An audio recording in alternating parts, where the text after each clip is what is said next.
off or a descendant of Tolkien is pretty much popular fiction, genre fiction novels, right? And they're all very Well, accessible in that regard, and right? yes, and I would say that I think is the tension for me, because I think that it's easy for me to feel like it has to be one or the other, and I'm really interested in the intersection, because it just like it's not easy to do either way. All So No, right, I our mean, guest I is think that here. there should be an intersection, right? Our, But our guest I is here. Everybody run for the okay. door at once. Right? No, go ahead. Finish. No, no, go ahead. I'd rather hear what Kevin Strange has to say Okay. than what I have to say. Well, dude, congratulations on funding Nixon and Hogan's Horror Weed Halloween in one weekend. Thanks, buddy. It's a cool comic, man. I'm glad it got funded. I'm glad people are still interested in my comic book endeavors. It's my first, believe it or not, it's my first Halloween story. Well, technically, I wrote a novel based on Halloween, but it hasn't been released. It's an unreleased novel, so my first published work of situated around the wonderful holiday of Halloween, the horror fans' favorite holiday. You've been getting back. Sorry, go ahead. Oh, appropriately enough, including my favorite characters to write and draw, Nixon and Hogan. You've been, act and direct.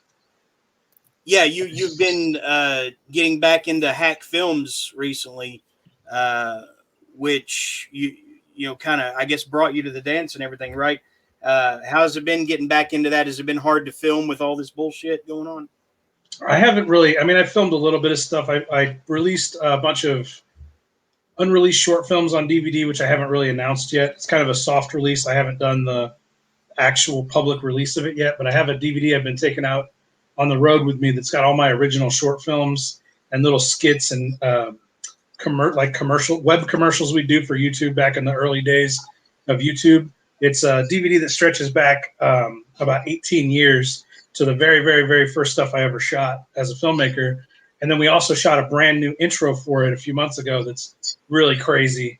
It's got penis monsters and lots of blood and death and craziness.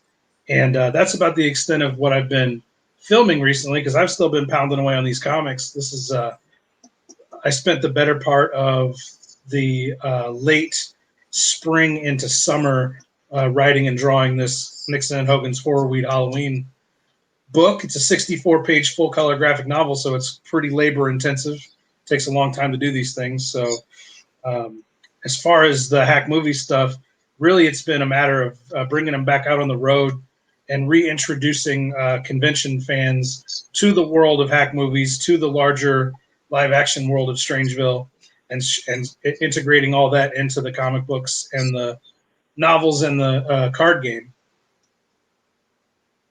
Looks pretty cool, huh?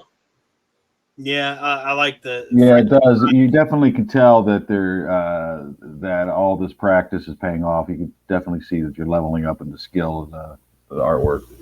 Yeah, it's like that's what happens when you do 300 published pages of comic books in a row over Mhm, the course of like mhm. 4 years. It's just like impossible not to make huge improvements in a very short amount of time. Right. I hope that doesn't stop anytime soon. I hope that keeps going. I'd like to get better. I mean, I enjoy my style anyway. It's cartoony and crazy. I like to think of it as like a serial killer sitting in prison, just like with nothing better to do than drawing the craziest things he can think of. And he's not classically trained at all. He just, from pure boredom, decides to take on this endeavor and creates this insane comic book cartoony style. I don't go for any realism in my Well, right. Yeah. comic book artwork at all. But I really like that monster that was on the bottom right there. That was the Bart Simpson looking Frankenstein. I noticed that too. Is that No, this guy, no, the big sludgy monster on the right with the. Yeah, obviously inspired by John Carpenter's The Thing and Lovecraftian tentacle monsters. No matter what I try to do, like I do my best to try to be original with my character creation, but it almost always comes back to weird tendrils and tentacles and eyeballs and mouths. It's so ingrained in my horror DNA from such a young age that it's just my go-to. I always come back to it. Yes. hands and tentacles, and it's also erotic, right? I mean, I don't know about erotic. It's sexual and raunchy. I don't know about sexy. So,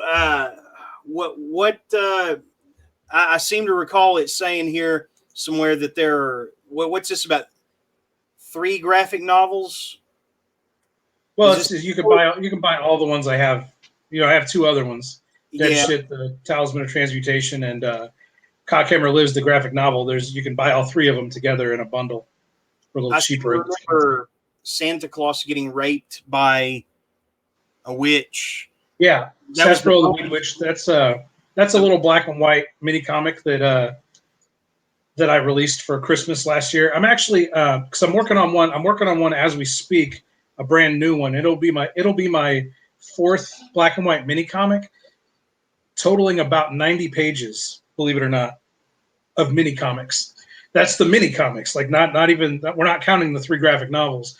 I've got almost 90 pages of mini comics that are black and white. So I'm thinking about putting together a collection, which would be like a short story collection of comic book stories, called like Welcome to Strangeville Volume 1 or something like that, and colorizing all those mini comics and blowing them up into regular size comic pages. So it would be another graphic novel. It would be my 4th graphic novel, believe it or not. So what else has been going on with you, buddy? I mean, we can't spend the rest of our lives pointing out the crazy of other people. Eventually, we have to lay down our weapons and move on to something else, right? But what have you been doing? That's pretty much what my entire year has been. Yeah. I haven't been following any. I don't follow politics. I don't follow social issues, and I surely don't follow any of the industry drama that we get so embroiled in from time to time. My mindset going into this year, and I think I may have talked about it the last time I was on here, was Strangeville 100%. And my plan was, as soon as the COVID lockdown ended, I was going to launch into the biggest convention tour of my career, and I'm doing just that. I'm in the middle of a convention tour right now. I've got 6 of them under my belt, with 4 more to go this year. So it'll be a 10 show tour for this year when it's all said and done. And I've broken sales records every single show I've done since August. Since July. So July, August, September, 3 months in a row, I've broken convention sales records every time I've gone out on the road. It's just crazy how voracious the demand is, the readership is out there for to just get something horror related into their hands. They've all been cooped up for so long. The show I did last weekend was called Horror Hound Weekend in Cincinnati, Ohio, and the show had been delayed for 2.5 years because of COVID. And so people had been sitting on their weekend tickets and their VIP passes and all that for more than 2 years, and they finally got to bust out into the real world. And I wish you would have told me you were in Cincinnati, Ohio. I would have went up there and seen you. You should have. I should have said something. I'm an asshole for not. Well, when you come back for the next one, let me know. Oh, I will for sure. Okay. In fact, I think we talked about that before, and it fucking slipped my mind. Totally slipped my mind to throw you. When you come back, just hit me up on Messenger, and I'll meet with you there. Yeah, hell yeah, that'll be awesome. I know they've got a show scheduled in March, but I don't know if that's the Indianapolis show or they're going to do back-to-back Cincinnati shows. COVID fucked everything up, where the scheduling for the hotels and everything. Like, they normally have like a set weekend. It's the same weekend every year, and I believe the Cincinnati one is March, so they might do a quick turnaround and have another one up there. So I might be up there in March. We'll see. Cool. Yeah, let me know. Definitely. You have a nice visual design, probably like banners and stuff that draw people in, with curiosity, I'm guessing, right? Like eye-popping, stuff. Yeah, this is one of them. This is one of them right here. Let's see. Nice.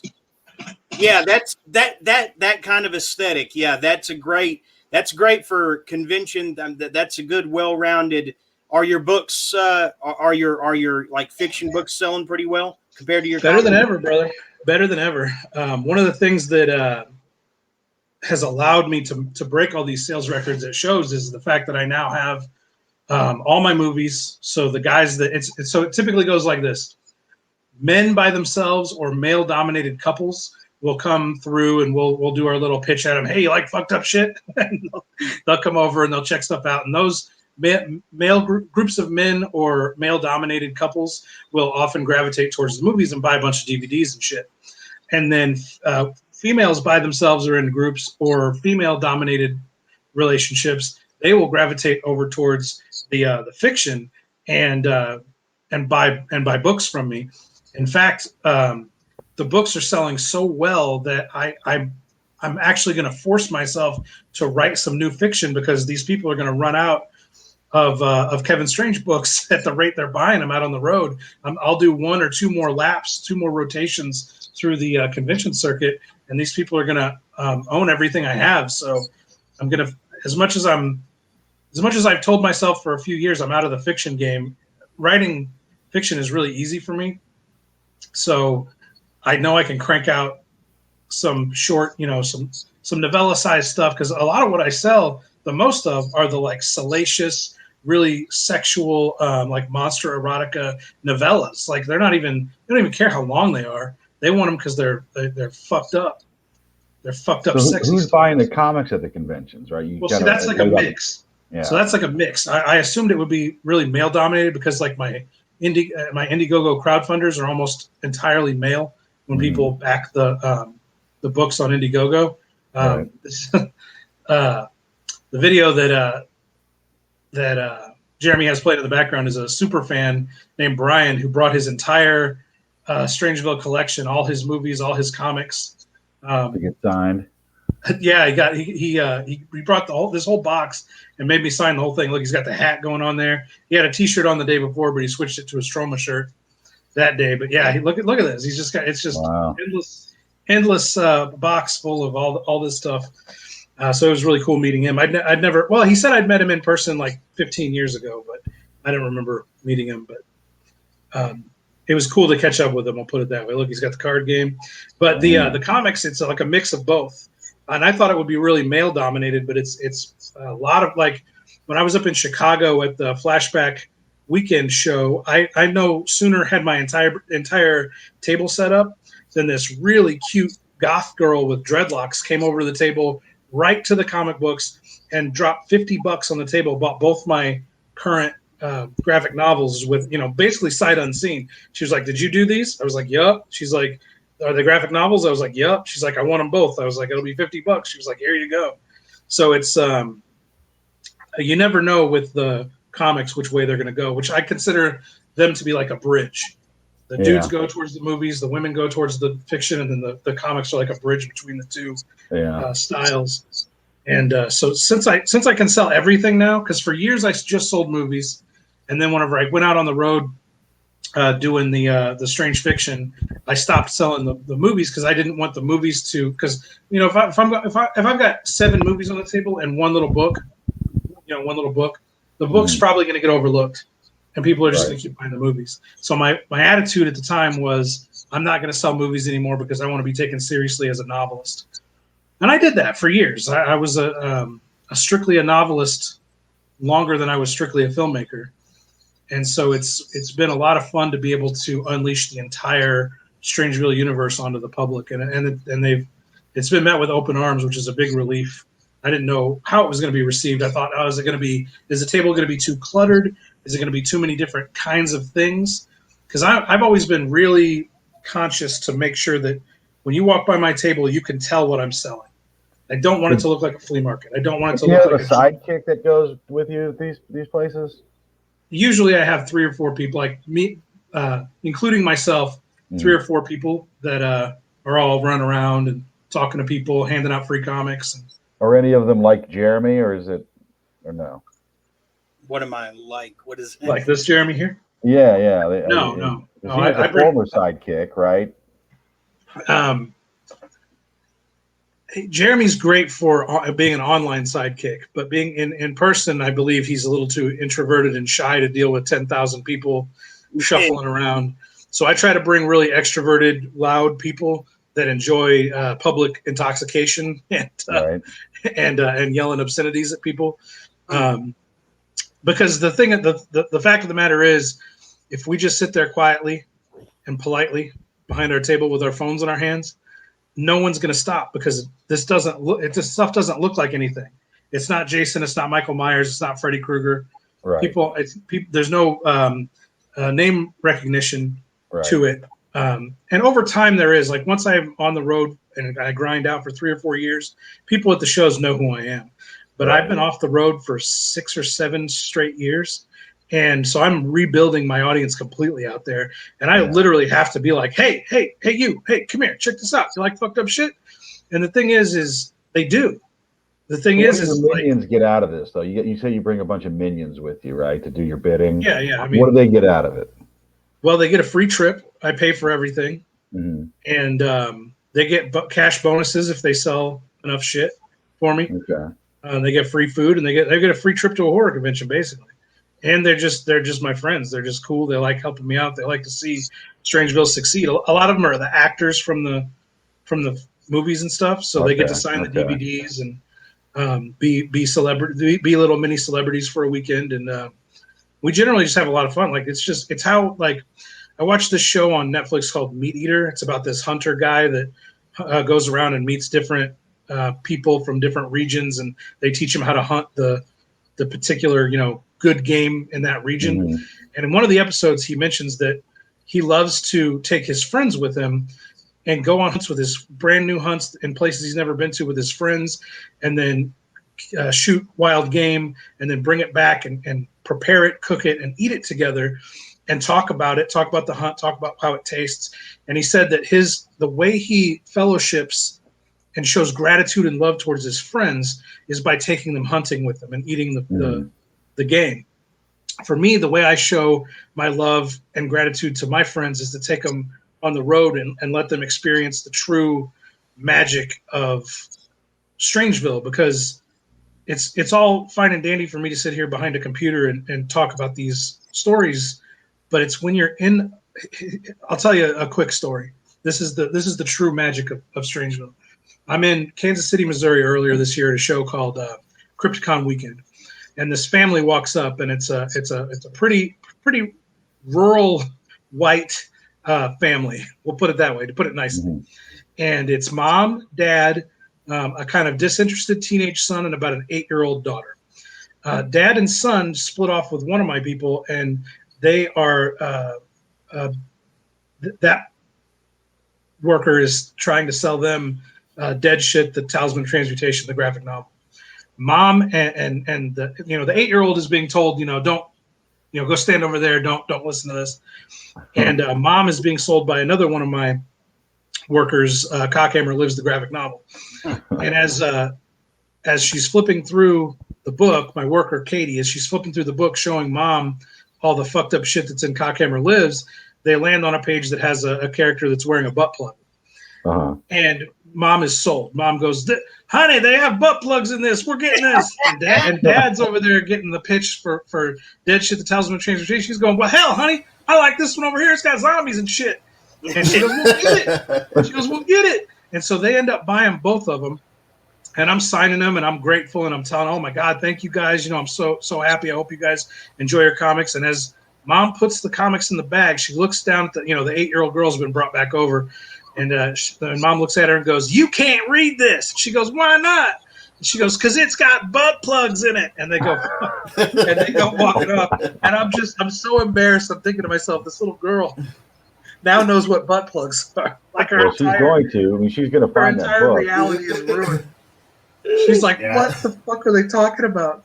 And that's just one of dozens of these little magical interactions that happen at our table when we go to shows. And for me, it's that energy that gets transferred between creator and fan, and it's instantaneous. It just happens instantly.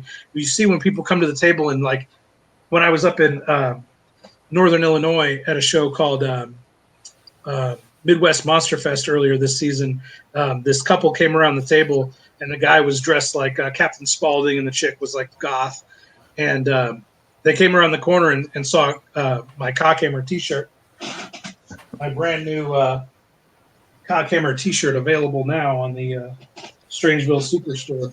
There we go. And they came around the corner and they saw the Cockhammer shirt, and she goes, "Honey, I think we're home." And I said, "You guys think you're home, huh?" And they went, "I think this is our spot." And they ended up buying a bunch of DVDs from me, and it's just like, I always tell them, I'm like, you're now an honorary citizen of Strangeville. Enjoy your stay. And so I like to bring my friends out to experience that with me, because they watch me toil away, and they've been seeing me do this my entire adult life, and I love being able to share it with them out on the road, let them experience that infectious energy that comes along with being Kevin Strange and selling this crazy shit. So would you allow Jeremy to attend one of these conventions with you? I would, but I don't think I think he'd hide behind the table and shake, because that's happened before. There are friends of mine that are like just down to the end, just absolutely help me with anything I want, just always there for me when it comes to Strangeville.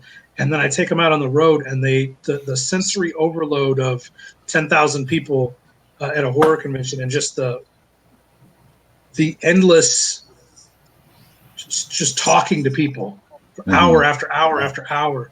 It freaks some people out, and they hide behind the table. And I'm like, I didn't bring you out here.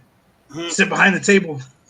Or they'll make excuses like, I'm gonna go smoke cigarettes. I'm gonna go smoke a cigarette. I'm like, you've smoked 50 cigarettes. I didn't bring you out here to smoke cigarettes. Just feed Jeremy enough booze and uppers, and he'll be, right on it. I bet he would. I bet I could get him to open up and start hollering at people. Hey, you like Cockhammer? I'd probably get tired, but I'd probably be warmed up to it, for the first half of the day. I've been in that convention atmosphere enough. I went to Dragon Con 3 years in a row, so I've hosted that. That's a big one. That's one of the biggest in the country. Yeah, it was pretty awesome. Talked to somebody about somebody trying to get Solomon Kane back into, circulation. I don't remember what their angle was, but that's where I first learned about that Robert E. Howard wrote something other than Conan. But conventions, man, there is a unique synergy that goes with that. I was just gonna say, they had FanX here in Salt Lake actually this past weekend, and it's a convention, and there's a lot of people that go, and I've struggled at conventions before for some of these reasons of the overstimulation, but that's the point. That's why it's so fun. So I can see it being a lot of perfect for your personality and with what you're doing with your art. So, and I don't know, being able to dive into the moment, that's kind of the fun of it, and it might be overstimulation in some ways, but it's exciting because you never know what's going to happen.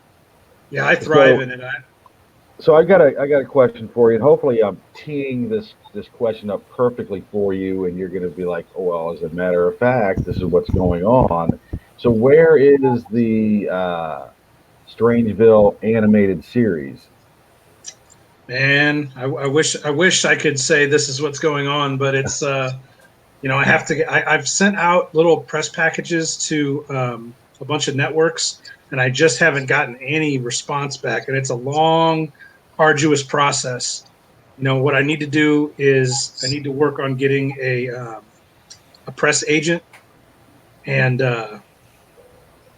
that's just the same process. That's sending a little packet of my shit out to a bunch of agencies, and then you just wait and hope somebody likes you. And I've talked to animators before that have sold animated series, and their opinion is always that with the current market the way it is, the current world we live in, you just do 5 minutes and put it on YouTube, and you try to blow it up. And if it blows up, then the networks will come talk to you. And that's all fine and good, but man, 5 minutes is probably a year of work. Right. Yeah, it's expensive. Yeah. Or if I do it myself, who knows how long it'll take, and I do everything myself. Right. Because the thing about expensive, I've worked Well, with it's enough expensive of either way, right? I mean, Yeah, time. Yeah. either my time or my money. But the Right. problem I've always run into is when I try to spend my money, people still don't work at the pace that I expect them to. And Yeah, that's why you don't have Jeremy out there, because he would not be working at the pace that you would expect him to. that's the thing is I always tell people, like, I don't expect you to work any faster than me, but I'm one of the fastest workers I have. So good luck keeping up. So you Yeah, are I mean, actually when we're out there, trying. That's something you're actually trying to get off the ground. is yes, potentially that's an the animated ultimate goal. short. The ultimate Yeah. goal is a fucking Netflix animated series where I'm the showrunner and head writer, and I have a team of animators and writers that will be making the stories of Strangeville for years and years and years to come. Because I am as full of stories and characters as any of the successful, any of the Rick and Mortys and Family Guys and Simpsons. If I was given the next 30 years to do nothing but 30-minute animated episodes, I would never run out of stories to tell. Bring me into the writing room. I can write stuff about butt plugs. Hell yeah! You know, Hell yeah! before you get a press agent and approach, like, I don't know, Netflix or Adult Swim or whoever, you might want to take some of those episodes down that you hosted of me on your site. I don't want to be responsible for any further I mean, down on you. You know, at this point, the pin and the grenade has been pulled. If we're talking about cancel culture, Yeah. it's the grenade's out there. It's going to blow up in my face or it's not, and I'm not going to live in fear of it. And it's not like you're trying to sell something that's like, you're not trying to be a priest, right? I mean, like. No, well, I think what he means just is like cancel culture in general. Like what I would be selling Netflix would absolutely love. Like the degenerate, crazy world of Strangeville is perfect for the degenerate, crazy world we live in. Like it's Right. the actual content isn't going to hurt anybody's feelings. It's Right. my past behavior on the internet that is past behavior, not our combined past behavior on the internet. That pin has been pulled. Like I can't do anything about that. Yeah. And there are people out there that work furiously to make sure that I do get canceled in all of my endeavors. I'm just not living in fear of it. It's going to happen or it's not. I'm going to move forward every day towards my goals. And if the grenade blows up in my face along the way, at least I won't say what if at least I won't say I didn't try. So, Yeah. so Kevin, will you now publicly disavow Jeremy Maddox? No, I won't. I won't ever disavow any of my friends, and I don't disavow any of the previous statements I've made about politics or social issues. The thing is moving forward, I just don't have any interest in being one of those divisive sort of social agitators. I didn't find any when it was all said and done. I didn't feel like I made any difference in the world. it drains you in a way and makes you. It did, yeah. So, Jeremy, will you now disavow Kevin Strange publicly right now? No. And even when I was apologizing to a select few people for certain things, I made it clear I'm still not sorry for, all those years, working with Strange and a line. And I still publicly advocate all those things you did. I've never disavowed those things you did. I thought they were funny as hell. Well, I want to take this opportunity to disavow myself. I do not exist. I was never born.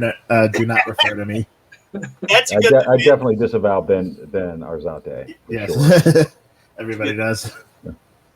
What do you when you look around at the convention halls, do you see anything comparable to what you're selling, or is it like underwhelming or just as competitive?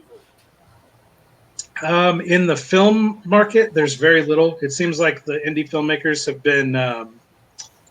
been sort of disenfranchised over the years. They didn't get what they wanted out of the convention scene, and I feel that. I felt the same way.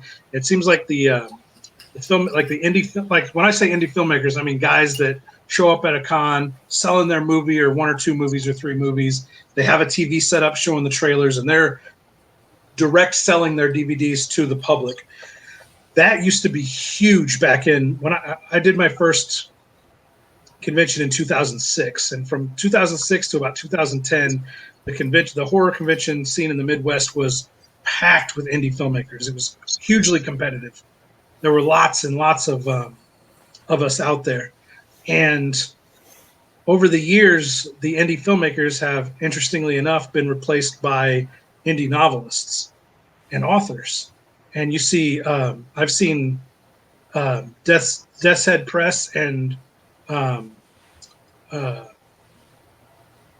people that work with them out at almost every show I've done. And probably I would say there's at least half a dozen horror or splatterpunk or bizarro authors at every single show, which is interesting because when I first started out as an author, there weren't very many. There were a few authors. There's always been like straight horror authors that have been out there, but not from like our scene, not like the extreme horror, splatterpunk, bizarro scene. Now they're like ubiquitous with horror convention culture. They're at every show. For better or worse, me and some of them still get along and talk, and then some of them look at me like I'm, constantly farting in their face, which just, I don't care. They can spend the rest of their lives bitter and upset that I exist. I don't give them a second thought. And much to their chagrin, anytime I see that there are other authors at a show, whether they like me or not, and especially if they hate me, I make sure to tell all the customers that buy books from me, hey, there's other authors over there. You should go check them out. You see those guys right over there? And make sure they can see me when I do it. See those guys right over there? You should go check them out too. They're awesome. Especially the people who hate me. I send them business. I send them business.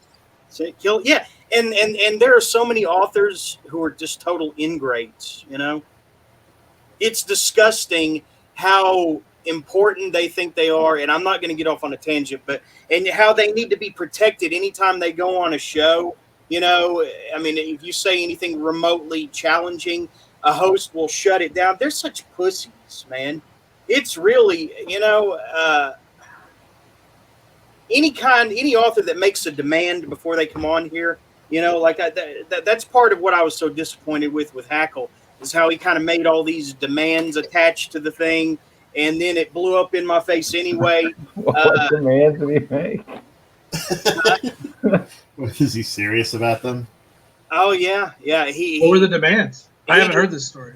He wanted to dictate who would be on, but he didn't know Anne, and Anne chose that particular guest to become like viscerally angry with, and that was fascinating to watch, but also awkward because I was trying to play ref between them, and I kept trying to calm her down, and then he would fire back, and then I try to calm him down, and she would fire back. In retrospect, it made for entertaining watch, but maybe not so much on our side of things. I kind of got. It's like I ask for drama all the time, and the one night that I promised it wouldn't happen, it happened. That's such a shame. He seems like such a down to earth dude. Yeah, and such a cool guy. I've met him in person. He just seems like a fun dude.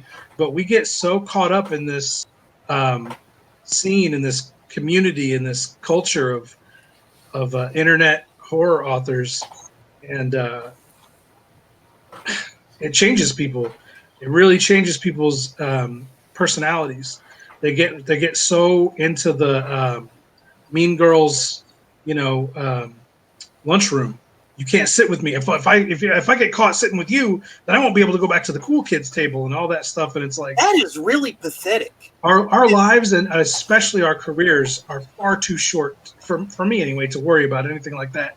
But I also, again, I go to these shows all over the country, and I connect personally with my fans, and I get to shake their hands and hug them and take pictures with them, exchange contact information. They email me. They tell me about their experience with the movies or the books or the comics or whatever.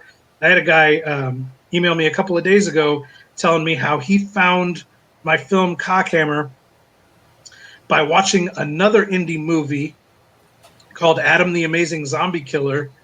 And my movie happened to be on the table in a scene with a bunch of other indie DVDs, and he paused it and saw the title Cockhammer and was like, I got to track that down. And he found a copy on Amazon and bought it. And he contacted me and was like, I got to tell you the crazy story about how I found out about you. And this was just a few days ago that he sent me this message. And it's like, when I when I get to meet people like that and all the crazy people that I meet on the road, the butt plug mom and all that stuff, it makes all the internet drama just so petty and so unnecessary. If people would just get out and meet their fans, and maybe not even necessarily physically, whatever. If you're not a convention person, you don't want to go out into public, that's fine. But instead of engaging the popularity contest through social media, engage with your fans on social media, and it's so much more gratifying. And that's coming from a guy. That's coming from a guy that spent years in the fucking flame wars. So I'm nobody to talk. Yeah, I mean, you would fan the flames even when it seemed like it was calming down. You'd start it up again, and I was right there with you. I can't imagine being so pathetic that you would actually call out fans and saying, "I don't need your business," and actually putting fans' names in your mouth to belittle them because they disagree with you on something or they're this or that. You know, that's the thing. I've had so many people add me on Facebook and Instagram from conventions this year, and it is everybody from hardcore Trump supporters to hardcore blue-haired, SJWs, wokesters. And if they love me, I love them. I don't care. There is no, like, Strangeville welcomes everyone. If you want to come in and spend your money and your time with some fucked up shit, I'm here for you. I don't care about your political persuasion. I don't care about your social persuasion. If you ask me my opinion and you happen to not have the one that I have, you might be upset because I'm going to be honest about how I feel. I do have a side and I do have a strong opinion about that side, but I don't reject my fans because they don't agree with me. And a lot of my fans understand that, and they know that they don't agree with me about politics and social issues, but they don't reject me because of it. Like we're able to come together and fellowship in the magic of Strangeville without having to worry about that other shit. I mean, I think it's butt plugs is what kind of crosses that divide, right? Plugs, Jeremy and Ben both United. love butt plugs, and they're both. We all have butts. Opinions are like assholes. Yeah, Yes. they both have butts too. And when we plug them up with butt plugs, we can't hear them anymore. Yeah, Yeah. That the biggest challenge for me. Everybody talks out their ass. Yeah, I've been trying to find a way to not be so opinionated that I have to say something at every breath, and not be so antagonistic. To be understanding while also holding my ground, and you've been trying to do that for years. Doesn't seem like it. For years, I've been trying. I tried to be straight up antagonistic to the point that it got exhausting, and I saw that it wasn't always me talking. I was just looking for people's weaknesses and exploiting them because I knew it would get in their head. Triggering people on purpose. And it worked to such an extent that people see things in me that aren't even there now. But yeah, it's hard to find the balance. To not be antagonistic, to still hold your ground, and to still try to find some unifying factor with everyone, Yeah, I mean, and I know I sound, to some people, I'm going to sound like a total, like, fake hypocrite because they know me from 5 years ago, and they know how antagonistic I can be. They know how much of a fucking shithead I can be. But I was in a rough fucking place in my life, and I felt like I was backed into a corner by I put all my chips into Bizarro. I put all my chips into Bizarro Fiction. It was my life. It was part of my identity. It was part of my personality. I drank the Kool-Aid with the Portland people, and I felt like it was part of my duty as a creative person, as an artist, to further the genre of Bizarro Fiction. And when I felt totally backed into a corner by that community, and I felt like I was trapped and I had nowhere to go, I had to come out swinging. I had to throw punches because I had nowhere else to go. I was all in, and they thought, and they knew it, and they sensed that as a weakness. Like, this dude has simped out on us completely. It's like a guy that's like telling his girlfriend, like, I can't live without you, baby. I'll fucking kill myself without you. You can't leave me. Like, she doesn't respect a guy that does that starts sniveling and whining at her. And I feel like that's how I was with Bizarro there at the end. It was like, I was so invested in it, it came off like a weakness. Yeah. And so the community thought, well, if we take it away from him, he's done, he's finished. He won't have anything left. We're taking away his identity, and to a degree they did. And so I had no choice but to fight back, in my mind. And those days are long behind us. Yeah. That was many years ago. It was half a decade ago, and my identity is firmly parked where it belongs in a closed down Toys R Us in Strangeville. And, like the cockroach, you're still here. Yes, avoiding the. I live in a van in an abandoned parking lot of a closed Toys R Us in Strangeville. That sounds like the life, you know. Yeah, I never go away. That's the problem with me. That's the problem with Kevin Strange is he never stops. He never slows down. He just Slug Butts would make a great like short film or something. That's probably one of my favorite stories of yours. That's a good one, man. That was a lot of fun to write. I was in the zone when I was doing that stuff. There were some stories I wrote that just they poured right out of my fucking fingertips, man. That was one of them. That was just like, man, I love writing because it's just fucked up, weird there was shit. another one from Last Gig on Planet Earth that had to do with this lion like thing on like a trap door or something, or maybe it was on an altar. I don't know, but it was something occult like. Yeah, you're talking about the two hands, about the elderly couple that cuts off their hands to sacrifice to this. I think it's to the Tetraholographicon. I think it's one of my entities that goes. She was a clown. She was only a clown. It also appears in Holy Matrimony, my gay Jesus erotica. Uh-huh. That creature kind of like permeates the whole. And he's in my newest black and white comic, the Nixon and Hogan Hate Comics. They try to summon the Tetraholographicon and get eviscerated. Well, they come back though, right? Well, yeah, it's an allegorical thing. They go hunt down Kevin Strange and they want to beat him up for putting him in comic books, and he's trying to explain how cool comics are, and he's like, because with comic books we can do anything. We can, and it's like a Reading Rainbow lecture. It's like we can do anything with comic books. We can fly across the galaxy. We can this. We can that. We can try to summon the Tetraholographicon and get ripped in half, and it shows the Tetraholographicon tearing him up and killing him. And then it's like, and we can go safely right back to my house, back here with the comic books. It's one of these fourth dimension, like incomprehensible architecture type entities, right? Yes. Eldritch. Yes, I love crafting an entity of my own creation. Yes, I got tired of cribbing the notes of Lovecraft. Yeah, what happened with She Was Only a Clown? Did you ever finish that? Yeah, well, it's done. It just needs edited, and it's been on the back burner, needing edited for 3 years now, 3-4 years. I do again because these people want these books so bad out there on the road. I've got to get it edited and released so that these ladies can have more stuff to jerk off to. Jorek, you did put out at least one collection. I did. Well, I put out a chapbook called Jorek and the Swamp Phantoms of Ick about the toad women that fuck all of his companions to death. And there are 2 more unreleased Jorek novellas that are supposed to, again, they just need edited. They're written, they just need edited, and then a Jorek collection can be released.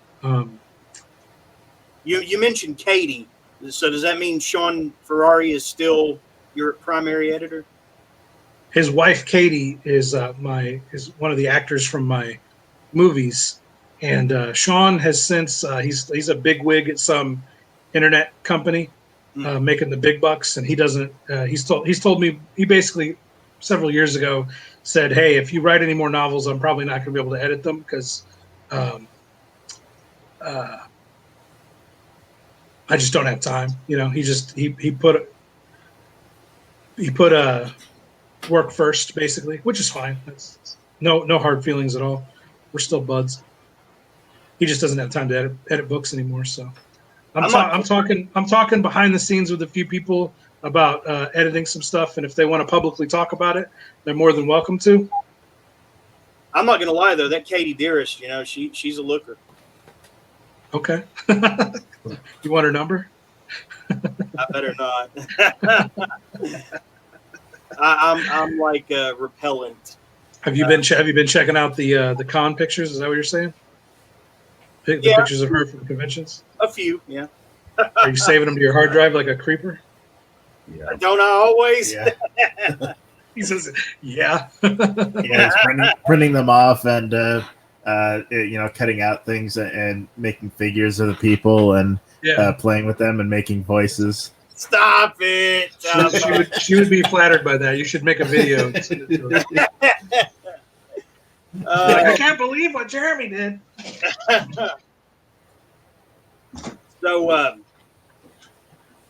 I wrong that the Jay and Silent Bob reboot absolutely sucked? Have you seen it? Are you asking me? No, I haven't seen it. Okay. Yeah, I won't watch any of that dumb shit. They're too old. I don't need to watch that. It's pathetic. I mean, it's always been pathetic. I mean, it's everything that guy's done ever has been pathetic. I know you're not a fan of Kevin Smith.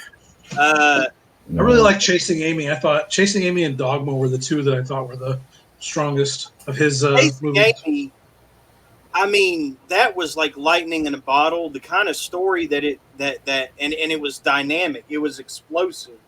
The way, I mean, people reacted so organically in it. I mean, to this rare circumstance, you know, and it's like he thought he could change her, and she went with it, which is the biggest mystery of all. You know, she obviously had something in her, and I've seen this happen with real couples.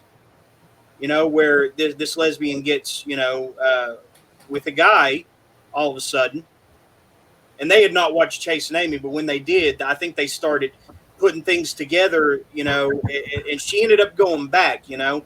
Now, people on the West Coast probably don't think this is all that mysterious because they have some strange insight into all that. But to me, that's all still fascinating and mysterious, you know. I'm not, Didn't Kevin Smith base that on a real situation? I don't have my feet dipped into that world at all. You know, I mean, I have a friend or two there, but I mean, you know, I just know them as friends. I don't know their gay world, you know. So to me, that movie is still mysterious in a way, you know, and I find it fascinating. And for people to try to call me out for that, I find despicable. Call you out for what? Just because I'm innocent to that kind of stuff. I mean, you know, it's just Who called you out for that? Somebody will, or maybe even Ben will. So somebody calls you out for being innocent to somebody's gay world. Is that what you're saying? I mean, that's a bizarre thing to say. Well, it's a bizarre world we're living in.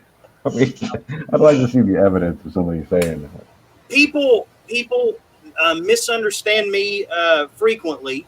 You know, they try to read into things and little motives, and they try to attach some sort of you know, anything from white male to mansplaining to gentrification, whatever that means. All these gentrifying neighborhoods. They try to attach all these things that they learned in college or lit reactor and all this to me, and it doesn't fit. You know, it's like I'm innocent to a lot of things in the world, and they're trying to attach all these malevolent things to me. You know, they just don't get it. You know, so where are the girls? What girls? Oh, Regina. Regina had something going on and has kind of gone off the radar for some bizarre reason. I don't know if she felt betrayed by the whole Hackle thing somehow, but she says that there's a guy always playing piano in the one place she can get a signal in her new place. So I don't know. Has she not been back on since the Hackle incident? She came on twice, and she was like in the pool, you know, and don't get me wrong, the view was nice, but the splashing sounds were kind of, you know, interfering with stuff we were talking about. I don't know, man. She's always been crazy, though, like walking around the streets of LA and shit in the middle of the night. She's never in one spot. She's never sitting in her. I'm in my kitchen. I've never seen her hanging out in her kitchen. We have once or twice. I get the feeling she's very restless, you know. Yeah. Apparently, yeah. It's one way to put it. But that was part. I like Anne. Anne's cool. She's cool. That's part of what made it endearing, you know. But yeah, exactly. Do you ever do any like public readings or anything? Do you go to anything, open mics or anything like that? The only ones I ever did were with the Bizarros up in Chicago, and they all hate me now. So Ben did a reading earlier, and you said that went pretty well, right, Ben?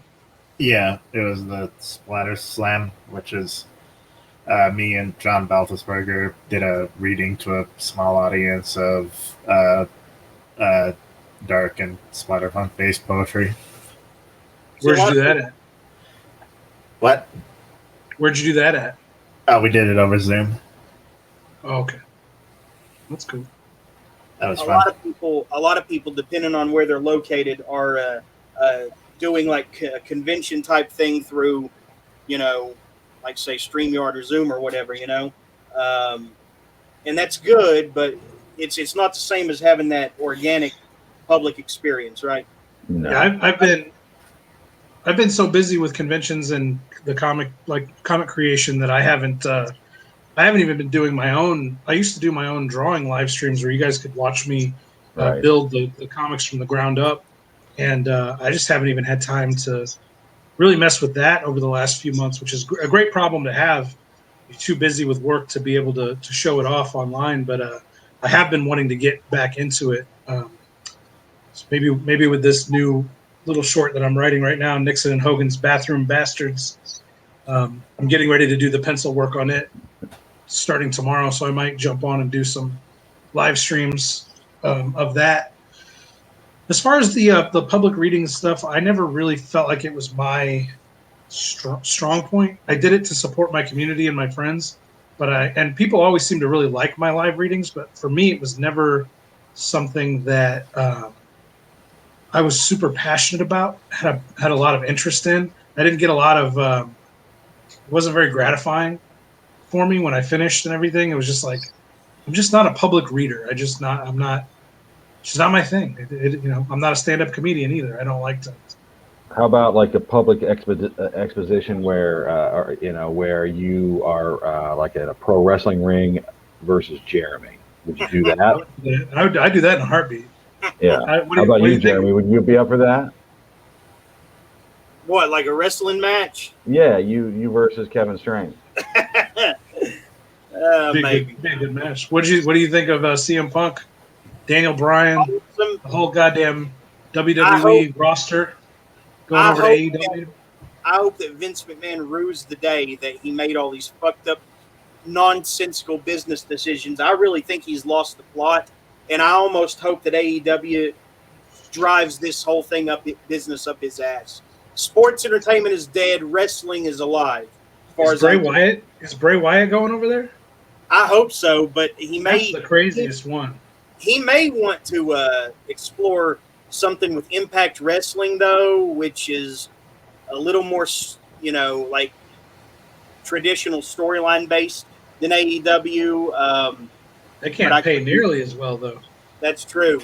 Dixie Carter ain't cutting a check like Tony Bray Khan. Wyatt got the great Sam Winston or Tom Savini to do this mask and this whole concept, and Vince McMahon still found ways to embarrass him, like make him lose the title to Goldberg in like 10 seconds or less.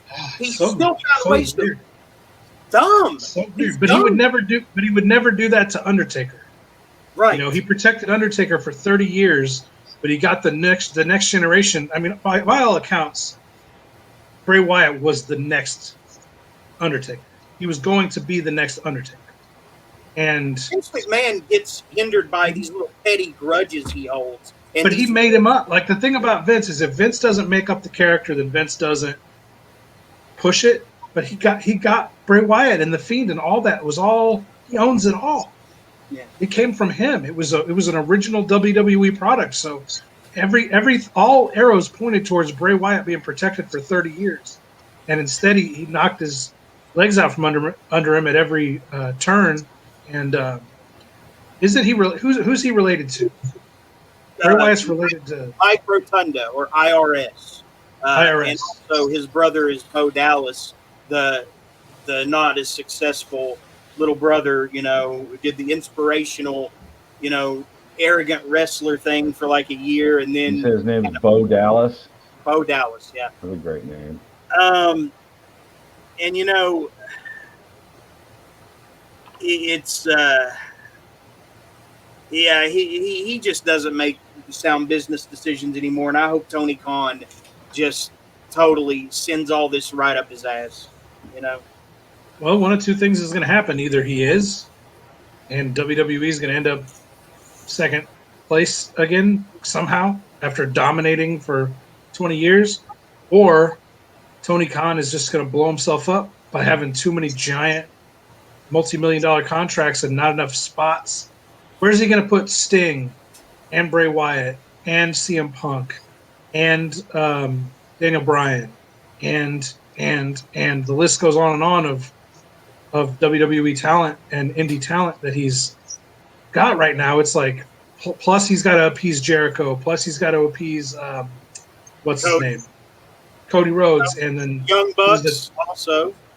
And who's the champ? The champ is, it's not John Moxley, but he's another component. He's another one. Kenny Omega. Yeah, Kenny Omega. You got to find a spot for him. I mean, you got a 2-hour show. You can't. I mean, that's just your top talent. That's not even everybody else. He's going to have a surplus of WWE cast-offs. The same problem WCW had, but that's what I'm saying. WCW wasn't always able to use those right. Like, well, one of the biggest problems was WCW let them book. When you put Hulk Hogan, Eric Bischoff, and Hall and Nash in charge of your booking, you're screwed from the start. Didn't they put Ric Flair in charge of booking too at one point? They just kept throwing the booking to the wrestlers, and it's like, well, they're just going to put their friends over. That's all they're going to do, themselves and their friends. But doesn't Jericho and Kenny Omega and Cody and the Young Bucks, don't they all have don't they have a matchmaker? Yeah, don't they all matchmaker? They're all little rivalries. They all have their own take on what it's supposed to be. So it's starting to look a lot like late era WCW. Early era WCW, but things look good and promising at the moment. You know, we haven't entered the crash TV, type thing yet. I do think that some guys will be left behind when AEW really blows up. But AEW has all the momentum right now, and Vince McMahon makes one questionable decision after another. Some even said he's trying to sell to Disney. He took NXT away from his son-in-law. Away from Triple H. It's stupid. Everything he does is stupid. I want to grab that old man and shake him, and just shake him. He's a victim of his own success, brother. You get successful enough and surround yourself with enough people who make 6- and 7-figure salaries that they literally cannot tell you no, because their salary, their whole life depends on the paycheck you give them. And if you piss them off and they fire you, your whole lifestyle is ruined. Nobody else will ever pay Kevin Dunn or Bruce Pritchard. Nobody else will ever pay them what Vince pays them. They've been on the WWE payroll for 35 fucking years. They probably bring in $10-15 million a year each, and their whole job is just be like, hell of an idea, Vince. Wish I would have thought of it myself. That's their whole job. Yeah, you lose part of yourself though doing that, Yeah. Well, I don't know. What else? Whatever happened to that comic Shinobi Sasquatch that you told me about? That sounded fascinating. I don't think that ever came out. That's a bummer, man. There's another one. I don't think that ever came out. There was another one about a barbarian dude who takes in this like flamboyant, like feminine, young man, and kind of turns him into, a man, teaches him lessons. And it's called Rainbow the Brute, Reigen Bow the Brute. And that sounded pretty cool too. It sounded like flipping the script of what we're being, told to value in this bullshit world now. And I love the concept of that. I don't think the funding for that is over. So I know you're still not on the EVS bandwagon probably, but what is your take on that world? They seem to be raising more money than DC or Marvel, but DC. Well, when I first got into doing indie comics, I tried to put my toe in the waters and see how the indie comic scene online, much like the Bizarro scene. I wanted to see what it was like and what it could offer me if becoming a part of that community would enhance my career. help me move me forward. And I just saw all the same red flags from Bizarro in that community over there, and I realized I don't need a community, brother. Yeah. I've got 18 novels, 7 movies, 3 graphic novels, a card game. I am a community. I am a genre of myself. I've got everything I need right here. All I need to do is get it out into the world and promote it. I don't need these little online communities to help me. These online communities are for people that have like one thing or no things, and they need to build an audience from nothing. I have. To say he doesn't I need have all you, the Jeremy. things. He doesn't need you. No, he said he didn't need communities. I love my buddy Yeah, Jeremy. wait. Man. Oh, Yeah, That's this true. isn't a community here. It's sort of like a circle jerk where nobody can get it up. That's a good. I've been friends with Jeremy for a long time, and I don't think I've ever had another friend of mine so convinced that I didn't want to be his friend anymore as many times as Jeremy Maddox has. But I'll always have his back. I don't care what he does. If you finally live out your rape, kidnapping and rape fantasy, end up in jail for ruining some poor girl's day. This isn't an endorsement. This isn't an endorsement for that behavior by any matter of means. But I would be one of the few people that would come visit you in prison. Thank you. Yeah, that means a lot. No matter what. Yeah, but yeah, that's not you know, It's not in the cards. that's not an enticement or anything. You know, got to keep some things as just a fantasy. But I take solace in the fact that Jeremy is just too lazy to ever pull that off. yeah, that's It's true. probably true. She'd have to do all the work. She'd have to kidnap herself. I couldn't. Yeah. I couldn't tie a good knot anyway. Let's be honest. You know. That would be a good story. What, like a girl having to educate the guy along the way? Well, yeah, like she She somehow has a like kidnapping rape fantasy, but no, the no, guy just she gets to somehow do it all is so inept. accidental, right? Oh, like dude. you know, like the entire everything that happened was accidental, and he like fell down, and you know what I mean? Like, I think I want to write this. yeah. Yeah, no, you have to pull the knot that way when you're tying my hands. Oh my God, that sounds. Yeah, man. I felt a spark just then. Oh boy.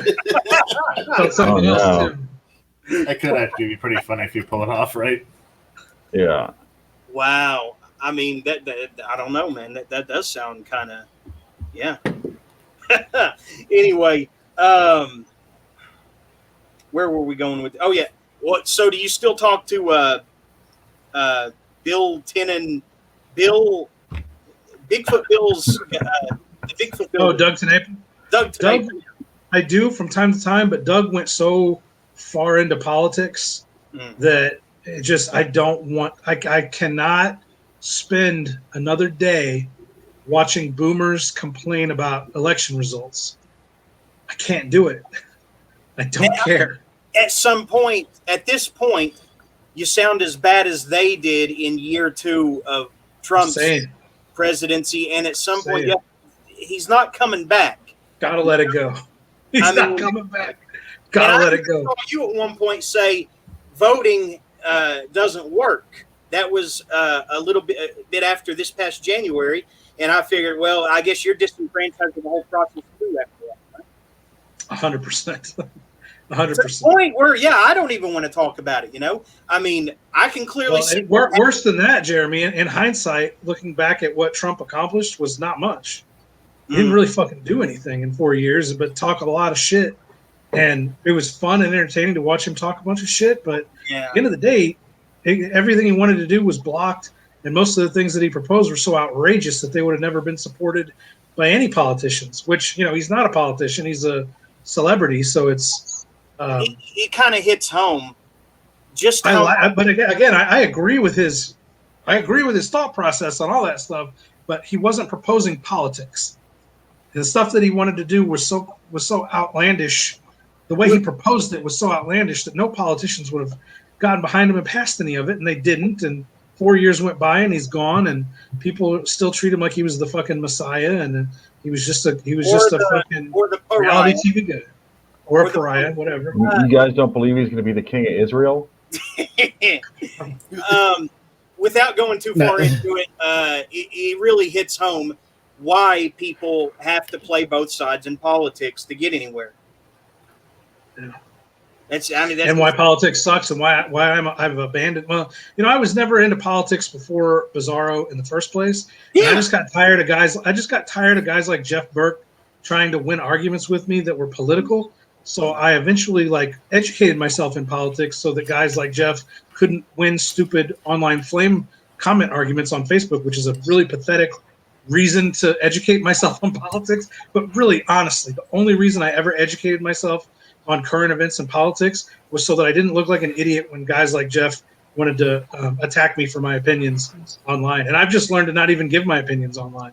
I don't need to be educated in current events if I don't open my big fat mouth in the first place. Nobody's going to change my mind anyway. I might just humor them and say, gee, I never thought of that, but I don't mean a word of it. It's just like, I don't care enough to fight you. My mind is made up, and everything I'm saying does not register with how I see the world, and I didn't just luck my way into seeing the world my way. This is how the world, appears to me, and it's like, I got on that. They think that they can't live with the idea of being wrong. And so they have to rely on these fact check things to tell them that they're right. It's insane.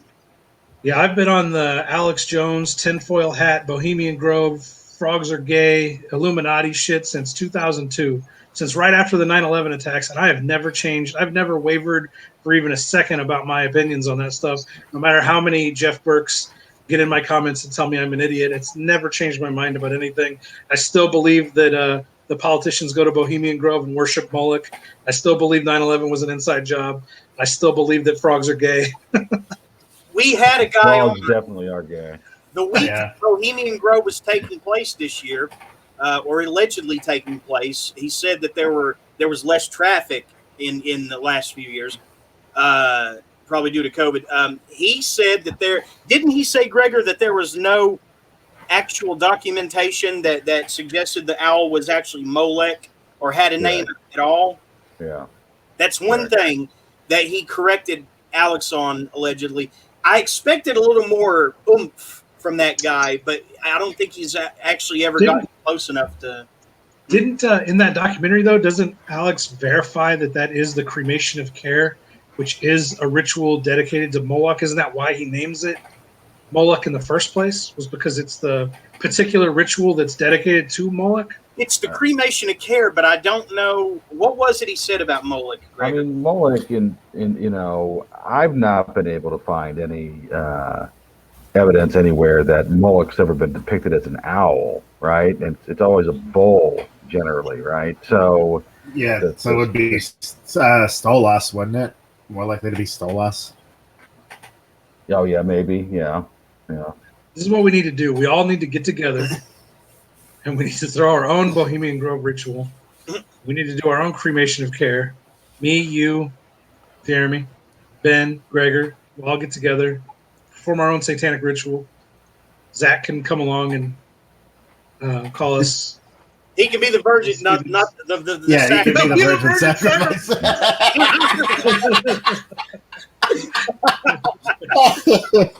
He's not watching right now, right? So, okay. I hope he is. That's what's sad. That's what's sad. Even he gets more action than I do. Well, yeah, he's actually engaged to be married soon. Yeah. Yeah. Congratulations, by the way, Zach. I love Zach. Zach's one of my favorite people in the world. All you guys are. I love all you guys. Oh, well, thanks. Oh, thanks. Great. Kevin Strange loves it. Aren't you going to tell him you love him too? I don't do that. Oh, no. I'm not fishing. I'm not fishing for affection. And you're going to tell him you love him too. I've lost a lot of friends this year to drug overdoses and heart attacks and weird, bizarre things, and I just try my best to I just show a lot of gratitude these days.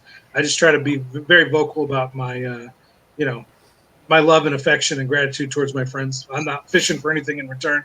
That's a good move. I like to go to bed at night knowing that my people know I love them. That is nice. I think that's a nice. I mean, I'm not being facetious or a little smart. I have a problem with my tone, I always sound like I'm full of like that I'm being sarcastic, but I'm not. Yeah, you do. Yeah. Um, So sometimes I have to tell people I'm not being sarcastic when I'm saying something. How's That's what that- I'm doing now. how's that final book of Hanover Block, man? I'm jonesing now. It's been a It's coming along. It's coming along. I've been working on it, steadily. I really do need to get over myself and just put more books out. Have you not been releasing books lately? No. I get too caught up in fiddling with them. Like I sit on them forever. I fiddle with them, and then I sit on them forever, and then I fiddle with it some more, and rewrite this piece and that. I gotta, like I said, get over myself, get out of my own way. 'Cause I think people would rather see 20 books by me than like 5 that I fiddled with for 10 years. You know what I mean? So That you think are perfect, but they may have never noticed it. yeah, exactly. Yeah. You know what my I have problem? a- Oh, go ahead. What's that? Go ahead. I was going to say I have an old roommate that I lived with for several years, and he was writing his first novel. And the problem is he was about 35 and had been writing that first novel since he was 18. And Yeah, I'm he not rewrote that it, and he bad. rewrote it, Yeah. and he rewrote it, and he rewrote it, and to this day continues to rewrite it and won't release that first novel. Yeah, I'm not that bad. I've actually got stuff out there. This is the 4th book in a series, so I'm partly it's because it has to be the best book, right, of the series. Sure. Oh, yeah. There's a lot of right. So A lot of pressure in those Yeah. instances. yeah, except for that nobody really cares except for Jeremy. So No. That book reviewer guy also cares. What's his name? That book reviewer guy. Oh, the well-read beard guys. Are you talking about? No, the guy we had on, but there was a delay the whole time, so he was getting our questions after we had asked him the whole time. Edward Lauren. Yes, yeah. Oh yeah, but like that's like my brother caring about it. Like that doesn't count, right? Like Oh, like we're good friends. So it doesn't count. Well, my- No, we actually do have people I don't know that want to see the book. Yeah, just kidding, but, yeah. I want to hear more about these Douglas Hackle demands that you made before you Yeah, come on the I show. do too. What other demands did he make? I mean, one was that Kevin Strange can't be on. What was the other one? Dude, I'm sorry, but that was one of them. That I couldn't be on? Yeah, but you weren't going to be on anyway. That How was long just had a it good been since guess, I've been too, on? wasn't it? huh? That was just a good guess too. I don't know. I That's don't know. hilarious. I don't know why. And you were complimentary of him just a minute ago. But the Always, only every reason time I've ever mentioned him publicly, which is a lot actually, he comes up a lot in discussions about Bizarro, and I always recommend it. But that's the thing. That's what I do that with all these guys. All these guys that think of me as this ridiculous supervillain, I'm nothing but complimentary towards this. and That might make it worse. like, he's Bradley Sands' minion or whatever. He was carrying messages back to me about Bradley. Bradley wants to talk to you. Can you unblock him? One time he said that. I mean, just carrying these messages for Bradley Sands, and it's like he's such a better writer than Sands. Why does he have this allegiance to him? And it's just disgusting. You're deflecting or avoiding to answer the question there, Jeremy. Oh, no, What other demands? What other demands? Demand number one, that Spell. evil Kevin Strange can't be on the But show. you weren't going to be on anyway, so it that's why. You understand? Number two, Kevin Strange can't be on. That was number 2 as well. Kevin I don't Strange know why can't you be listed it mentioned. twice. Yeah. He didn't want any drama or friction or whatever, and I promised him it wouldn't. But I didn't know that Anne was going to choose that week to explode. See, the thing about the I don't want drama thing is now, because there was drama, I want to go back and listen to this episode. Hmm. And so the episode is going to get more views because there was drama on it. That's what he was kneecapping him. He was kneecapping himself. He was trying to get himself less attention. That's what I'm saying. That's what all these people make the mistake at. Just like with Ross Jeffrey, the other day, it's like protecting this guest that I was, confronting. And it's like I said, you don't even need to bring this up on your show. I said what I needed to say, Ross. Keep up the good work. And he said, okay, Hatchet Mouth is now blocked. Just fucking pussy shit. Protecting the guest like he needs to be coddled. It's disgusting. These are grown men, and it's like the dude spent more time talking about LGBT than his own work. I mean, it's pointless. All this pointless. Look at me, I coddle this and I get coddled in return. It's disgusting. And I mean, it legitimately is. It's not just me projecting anything. It's legitimately hindering their work, their brand, their anything. But I say the same thing about Doug TenNapel, though. It's like on the right, it's the same. It's like you have to pick a side. You have to pick a side, and then you have to constantly virtue signal to that cause endlessly. It's like you always have to show your allegiance to your side. And again, it's like you have to put your politics before your career, and that's insane. But it's both sides are guilty of it. It's just as bad on the right these days as it is the left. True. They're So literally a what mirror other of each demands, other. Jeremy? What other demands? Yeah, more Doug Hackle demands, please. Yeah, did he demand a bowl of exactly 777 blue M&Ms? Yeah. I mean, that's the point we're reaching. But that's all I can think of. Didn't you pay him too? No, I offered. See, he kept saying no, and We're getting paid? He pays some people. He's got I helped fund your last 3 things. I consider that payment. All right, Oh, I'll really? accept that. I'll let it rain on people from time to time in one way or another. I accept that. Yeah, that's a nice way to put it. Someday I won't be able to. You gotta understand, Eventually, I'm sure you will. eventually, I'm gonna have to budget, or even worse, just go without. But just open up a glory hole. clip the glory hole. What? Open a glory hole. Just open up a glory hole. Would Jeremy be doing the sucking, or would he be putting his dick through to get sucked? Whatever he can make money at. Both, I guess. It's gonna go both ways. All right, I put the link to like the show and the Douglas Hackle interview by itself in the chat, private chat. Now, fantastic. We'll probably see the and stuff close to the last hour or two after Hackle leaves. So it's like a 7 or 8 hour show. It turned into just a whole show. It was just terrible. I think I overdosed at the end of that show. So, yeah, there's. It went fairly long, and I disappeared for a long time in it. But and Doug, Jeremy, I thought of you when I was up in Chicago. I had these fans come up and they paid for their movies in pharmaceutical drugs. What? They paid me in Valium. Oh. Okay, now Jeremy wants to go on the road. Yeah. It's like I might get drugs. Hey, hurry, step right up. Do you know how hard those are to get prescribed? Number one, and do you know how hard those are to even get on the streets nowadays? No, I don't. I don't know anything about it. I had a hookup for a while last year, and now I don't. And it's like that was like apparently a once in a lifetime thing. What do they make you feel? I haven't taken them. What do they make you feel like? They made me want to watch the Goonies and like. It's very specific. Remember, like I was a little kid again watching it. I felt like there was a protective dome over me the whole time I was taking it.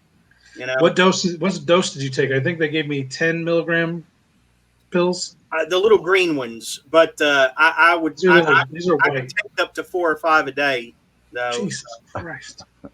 Yeah, no seizures. That's good. But I'm afraid to take them. I've still got them here. I'm afraid to take them. I'm not a pharmaceutical. You'll be all right one at a time. I just don't want to get addicted. That's a good. Do you smoke? I don't smoke anything. Okay. Well, do you have an addictive personality? I thought you were always pretty well maintained. Addicted to food, clearly. Well, food's good though. I mean, I think you'll be all right taking. Just mail them to Jeremy. One, Yeah. yeah, Skip it, Jeremy. that would work out well. That's how I'll get him out of his house to come to a convention. Is promise him. Yeah, Yeah, just two- rattle two a pill volumes. bottle, and he'll be out without even remembering to put his jacket on. Yeah. You'll be all right if you take one a day. You know, and then tell yourself, well, this is it. When you get down to your last one, you'll be He's all not right. gonna be able to get him anyways, right? Like, No, he unlike- did get Apparently, I won't be able. Well, until I go back to Chicago with those fans. I'm sure they'll hook right? me up Yeah, every but it's time. not gonna be like you're gonna be able to go out next week and get him easily. Right. You know? I would be careful if you encounter OxyContin. Yeah, no, I don't want to fuck with that. I know that's super strong. Now, I can handle it, I'm sure you can. but Yeah, I'm sure you I can. haven't taken any since like spring. So, That's but good. I'm happy Yeah. to hear that. because I don't want to be. Yeah, I even tried some like major hardline black market stuff back in August, and yeah, Heroin? no, it was an upper, but I can never do it again. You know, Cocaine, close, He's talking about meth. meth. but That's not good. that's not good. That's why it can It's never not happen good. again. It can never happen No. again. It can never happen again, and it won't. That's terrible stuff. If you're Yeah, gonna snort something, snort coke, buddy. yeah. Coke is way more pleasurable than fucking meth. I also tried angel dust, which was frightening. I smoked angel dust, and that shit, No. yeah, never again. I'm No. done with that. Uppers in general don't work with me. Anyway, I'm not trying to turn this into the drug, Arrowhead show, but like Well, the I did it. I brought it up.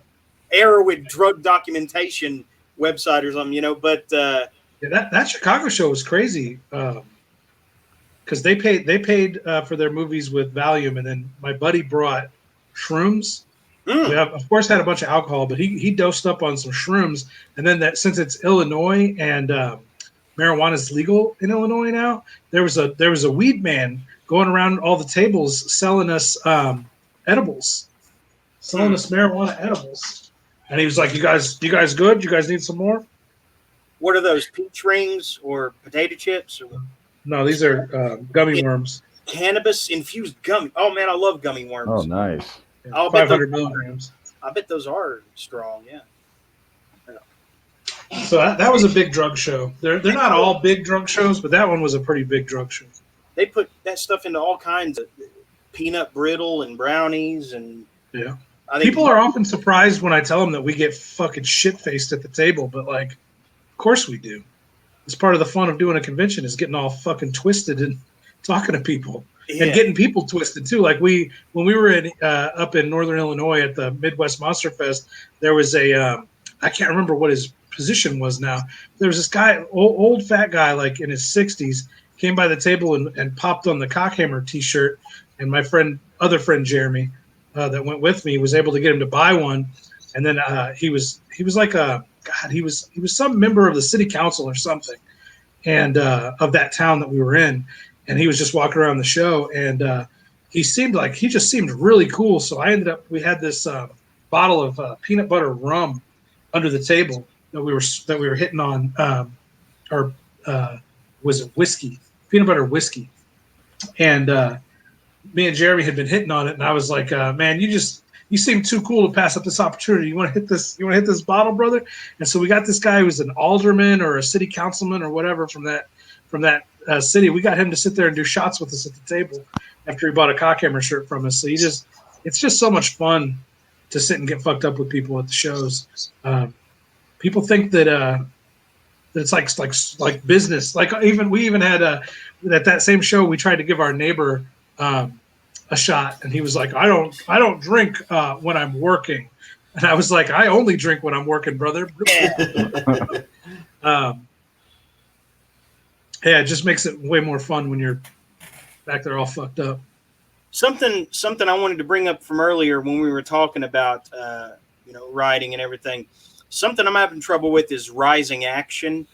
It's like I spend so much time trying to like world build that I have trouble getting that initial thrust going where something happens and it kicks into gear, Sure. Oftentimes, if you split it up, if you read a lot of my fiction, what I'll do is I'll time jump. I'll start off in the middle of the action, and then I'll back it up and I'll introduce the characters in the world, and then I'll jump into more. And so I'll always end each like part on a cliffhanger. Like I'll start off in the action, but then there's something, some definite goal or problem that we cliffhang on, and then I'll go all the way back to the beginning and introduce you to the characters and introduce their setup and what the conflict is, and then that ends on a cliffhanger, and then I jump back into the action. And because if I don't feel confident that I'm going to be able to get to the action soon enough, because I have way too much world building or character building, if it's like an ensemble cast of characters and there's just so many people to introduce and so much stuff before the conflict can get set into motion, I'll time jump. I'll split it all up so that you're never more than 10 pages away from something fucked up happening. Cool. Okay. Yeah, I'm really optimistic about this one, but Another piece of advice is that you just cut everything out that isn't the action. There's no reason for your story to start anywhere but right before something exciting happens. Whatever the character is, whatever the character needs or wants or is about to lose, start there. And I Died of a Bed of Roses, literally the book starts with the character crawling out of his own grave, saying he's going to kill the people that put him there.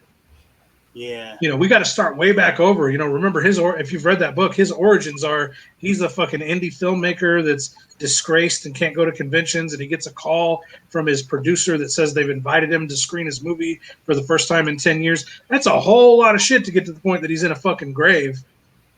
You know what I mean? So I started it with him in the grave. Jeremy's not listening to you.